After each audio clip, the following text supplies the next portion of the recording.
Olá, meus irmãos, Deus os abençoe, em nome de nosso Senhor Jesus Cristo. É um grande privilégio para mim, quando chega essa hora, para essa conversa sempre ao redor da mensagem do profeta, sustentada pela Bíblia. Nós estamos vivendo os dias finais da história da igreja e o profeta chamou esse dia de um novo Efésios. Efésios é um dia de graça e ele o comparou com o livro de Josué do Velho Testamento, quando o Espírito de Deus introduziu, veja, a igreja, vamos assim chamar, os chamados para fora, que saíram do Egito, debaixo do pilar de fogo, tiveram a Páscoa lá no Egito e saíram e foram batizados no mar e saíram peregrinando, sendo liderados pelo anjo do Senhor, atravessaram o deserto até chegar na terra da promessa. Veja, e eles então foram colocados debaixo do pacto, quando Josué os circuncidou com facas de pedra. Isso significa, veja, pedra fala da palavra, fala da revelação. Veja, é a verdadeira palavra, a revelação que circuncida os nossos corações e tira a velha natureza e põe a natureza de Deus. Veja, eles foram colocados debaixo do pacto com a circuncisão. Logo em seguida, eles tomaram a Páscoa, a comunhão. Veja, isso é algo precioso, isso está falando da restauração. Ele nos fez reis e sacerdotes. A comunhão está significando que Deus nos fez reis e sacerdotes, uma comunhão perfeita, plena com Ele através do novo nascimento e, por conseguinte, batismo com o Espírito Santo, e Deus mesmo desce aqui no tempo do fim como o grande El Shaddai. Veja, El Shaddai, aquele que tem seios, como uma mãe cuidando de seus filhos. Quando Deus apresentou-se a Abraão, Abraão tinha 100 anos, mas Deus disse para ele: olha, para mim você ainda é um bebê. Veja, é um bebê que precisa do seio para alimentar-se e para crescer com vigor e com estrutura. Agora, esse dia de graça, que foi chamado pelo profeta de o novo Efésios, veja, é o dia em que Deus tem nos colocado debaixo do pacto. Veja, que Ele tem feito com a semente real de Abraão.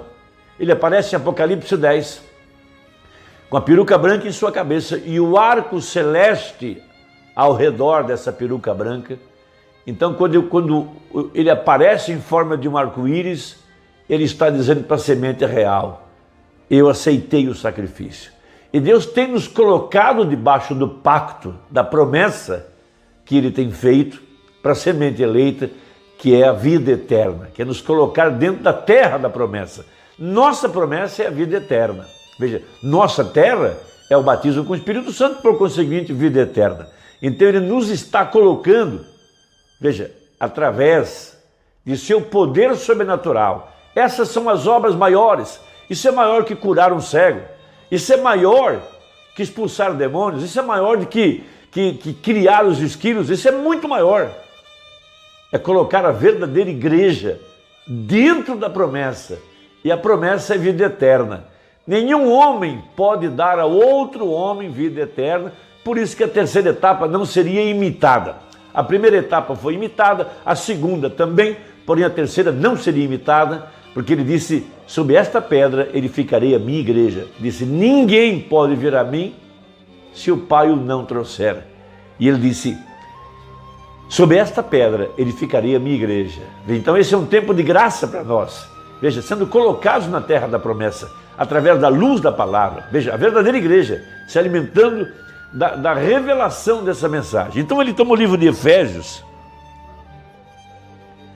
e ele toma os primeiros versículos do capítulo 1 e ele o eleva a um patamar que só um profeta poderia fazer.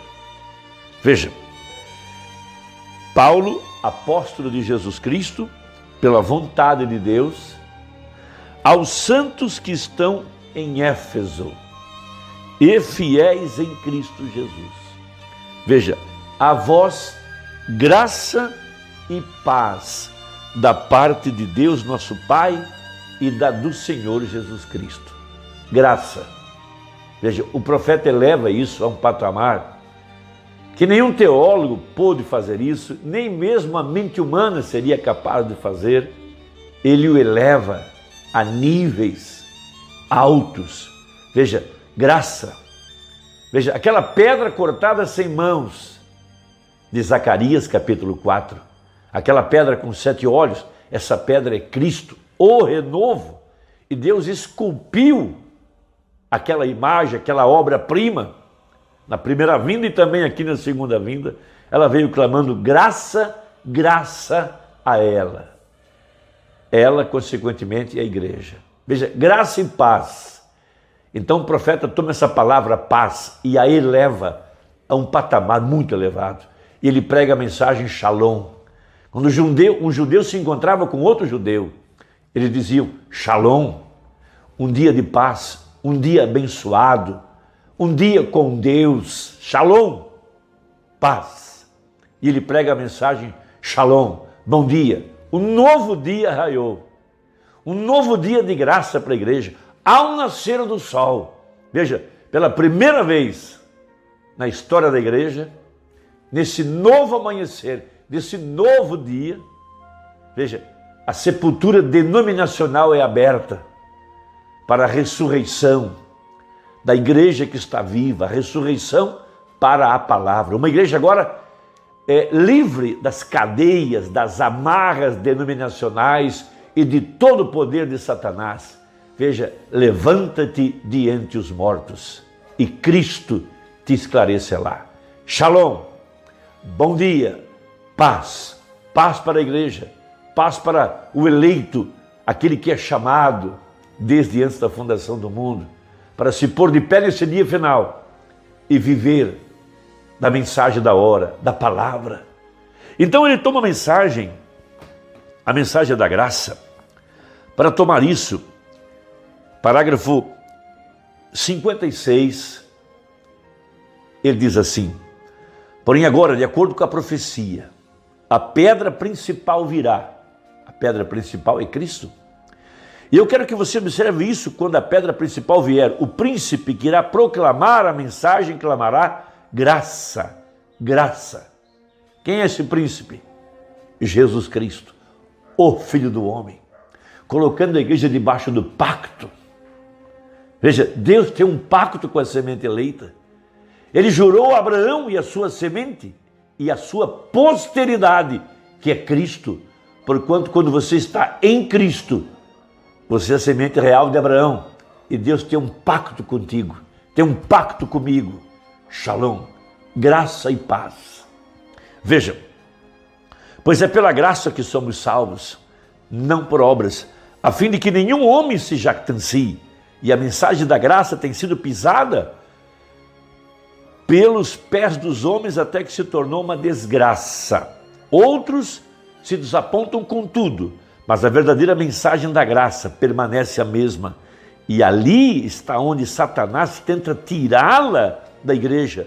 Portanto, é pela graça de Deus que somos salvos. Então, a deidade de Jesus Cristo, se o Senhor Deus pudesse vir lá e confirmar que aquilo é a verdade, não somente aquilo, mas através de sua palavra ele confirma que é a verdade, e através de sinais e maravilhas ele confirma que é a verdade.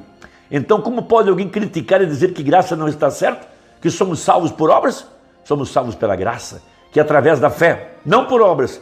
As obras mostram que você foi salvo, porém o que te salva é a graça de Deus. A graça te salva. Graça é o que Deus fez por você. Obras é o que você faz para Deus, para mostrar apreciação por aquilo que Deus fez por você. Mas pela fé sois salvos. Agora vamos ao parágrafo 63. Veja, ele agora relata a experiência que ele teve com Deus em forma de um arco-íris. Essa mensagem está debaixo de um pacto. É o pacto abraâmico. É o pacto com a semente real de Abraão. Porque nós podemos conectar, veja, o anjo de Malaquias 4, o 7º anjo, a Pentecostes, a Wesley, a Lutero, até Paulo. Paulo a Jesus, Jesus a Davi, Davi a Abraão, Abraão a Deus. Esta mensagem está debaixo do pacto abraâmico. A grande promessa de um pacto incondicional, onde Deus está nos colocando dentro da promessa, dentro da nossa terra. Veja, e eu pensei na graça de Deus, como Ele poderia fazer aquilo, salvar até o último, e então tomaria um coitado perdido como eu, e me daria a oportunidade de pregar o Evangelho e de ver outros salvos, de vê-los curados. Veja, ver lares que foram destroçados serem consertados outra vez. Veja, e em me dar graça, eu pensei, é a sublime graça. Então vira um degradado, um simples caçador de esquilos lá na floresta e formar a si mesmo na forma de um arco-íris, o qual significa um pacto. Com uma mensagem que Ele me deu para pregar, e formar isso lá em um pacto que Ele mesmo está detrás disso, e Ele estará detrás disso, porque a mensagem é de Jesus Cristo e de sua glória. Então, quando você crê nessa mensagem, por revelação, Deus tem aberto o teu entendimento, você está se alimentando não de um homem, mas do corpo, palavra do Filho do homem, Jesus Cristo. Veja, e quando você crê nessa mensagem, veja, essa mensagem está confirmada pelo pacto abraâmico, o arco-íris, o pacto. Veja, Deus sustentou o seu profeta e está sustentando essa mensagem. E quando você é verdadeiramente eleito e predestinado, e Deus te dá a circuncisão, o batismo com o Espírito Santo, Ele te põe debaixo desse pacto. E você pode crer em cada promessa. Veja, e é Ele que está operando em nós o querer e o realizar. É o mesmo que Ele fez com Ruth, lá no livro de Ruth, quando Boaz colocou 6 medidas de cevada em seu regaço. Boaz lhe proveu de alimento, lhe proveu de sustento, enquanto Boaz terminava a sua obra redentora. Como disse Noemi para Ruth, com essa comida, com esse alimento que Ele te deu, é para você não trabalhar mais.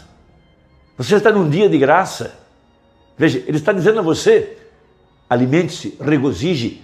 Como Ele disse a Abraão, alimenta-te de mim, enquanto eu termino aquilo que eu comecei, a minha promessa de trazer o filho prometido. Enquanto Ruth descansava, alimentando-se, Ele estava lá na porta, fazendo a obra de parente redentor. Enquanto nós estamos com essa mensagem, crendo nela, nos alimentando dela, o nosso parente redentor está trabalhando por nós, está colocando cada um de nós debaixo do pacto, chamando cada eleito para se pôr do seu lado. Veja, a terra já está debaixo do julgamento. Logo ele chamará os 144 mil, sim, nem mais nem menos. Sim, eles todos agora, para serem judeus genuínos e que estão debaixo do pacto e que fazem parte dos 144 mil, têm que estar agora na Palestina, porque Deus não trata com os judeus como um povo fora da Palestina. Mas eles já estão lá, clamando. Logo Ele prenderá Satanás. Veja, e a terra, o Éden, será restaurado, o grande milênio. E é aí que nós estamos chegando. Graça, shalom, paz. Deus te abençoe. Até a próxima, se Deus quiser, em nome de Jesus. Amém.